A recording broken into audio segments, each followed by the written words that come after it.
They're very clever. I've got a very clever producer and his associates. And they managed to squeeze me into container ships because they discovered that only container ships can carry passengers back. But the journeys must be so long. About 4 weeks, 4.5 weeks. And much better than cruises. Nobody keeps tugging and asking you to buy bingo or come and dress up in a funny costume. Actually, in the West End at the moment, you're not the only Mckern to be appearing on stage. My daughter, Abigail, yes. Opening, I think, is it tomorrow night or the night after in the Cherry Orchard? Yes, with Dame Judy, whom everyone loves. Great actress and a great person.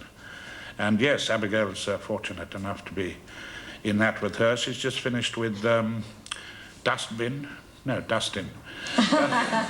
Just finished with Dustin Hoffman in The Merchant. Before that, she was at the National with Ian McKellen in a Chekhov. So she's doing well. I'm delighted. And then she worked with you also in Rumpole. For the first time together. Yes, for the first time ever in the last series of Rumpole. So how did that work out, father and daughter working on the same set? Very, very well. Yes. No, she's good. She's intelligent. She's got things that you can't be taught. A sense of timing, a sense of comedy, a sense of bodily rhythm. You can't learn these things.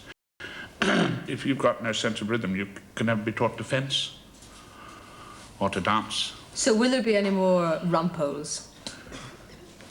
Don't know. Really don't know. Because you've said on about, what, 3 occasions before that you wouldn't do any more. Oh, yes, yes. Ended up doing yes, well, that's when one was terrified of being typecast, as indeed one is. Everybody's only too anxious to do it. It's something you fight all your life. You make a success particular part. Even in Boswell, you see, I didn't know Boswell was a lawyer. They say, you're doing another lawyer. And it has nothing to do with it. It was quite coincidental. Well, what was the legal profession's reaction, though, to Rumpole? Well, one is continually, and continually has to, unfortunately, decline, invited to various law societies, certainly in all the universities. But I don't actually do personal appearances as Leo Mckern, except, of course, when somebody like you asks. Ever so politely, of course. But do people instinctively in the street sort of regard you as a lawyer these days? Oh, yes, indeed. Oh, crumbs, yes, yes. You get various letters. Yes, indeed. Saying, what would you advise? Yeah. Can you defend me in this particular case? It is extraordinary, yes. The thing is, people invite you, for example, to a dinner. They expect you to be able to stand up and talk for half an hour, as Rumpole talks. But I'm just a go-between. I'm doing what John Mortimer's written. And there's no way I could stand up and talk to people for half an hour. No way. Couldn't do it. I'd be far too nervous and terrified. Just returning to your native Australia, you've managed to lose the accent totally, haven't you? There's not a trace of Australian there.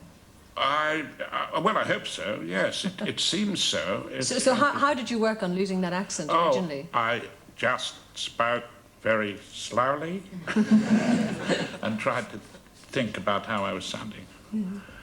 It takes some time. But when you first arrived in this country, I gather that you find it difficult enough to get an agent to take you on. Oh, Lord, yes. Well, I had a glass eye for a start. I mean, that in those days, so it's going back a long time before you were ever thought of. Going back a long time, I had a glass eye. That way, immediately, for the state of theatre then, and actors, acting plays and all the rest of it, that was absolute.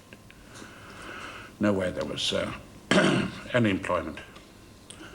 Because one had to have a charcoal grey suit and reverse calf shoes and always wear a tie. And that wasn't my image at all. It still isn't. But no, it was very difficult. And with that, the accent, which really was a bit broad, I mean, you know, really was quite terrible. In fact, when I try to do an Australian accent now, it sounds as though I can't do it. You've been practicing too long to use it. Well, I'm saying this genuinely. I really would not have noticed a glass eye at all. But has that over the years given you a lot of distress or a lot of embarrassing moments? Or? It's something even at the time, even the day I had it out, it never It never worried me for some reason. I don't know why. And do you get to the stage then where you can tell jokes about yourself or tell jokes about the glass eye? I've never worried about it. The only time I wore a glass eye, I lost it on the stage in the middle of a scene. I was playing Iago and I'd just murdered Rodrigo, and I whipped my head round quite quickly, and out it flew.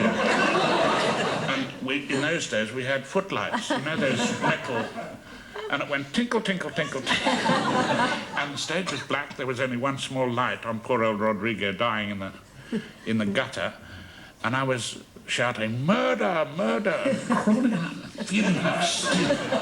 And put my hand right on it. Fantastic. Quite wonderful. Yes, yes. Well, Leo Mckern, I'd like to thank you very much indeed for joining us in the studio today, and Thank continued you. success with Boswell for the Defence. Ladies and gentlemen, Leo Mckern.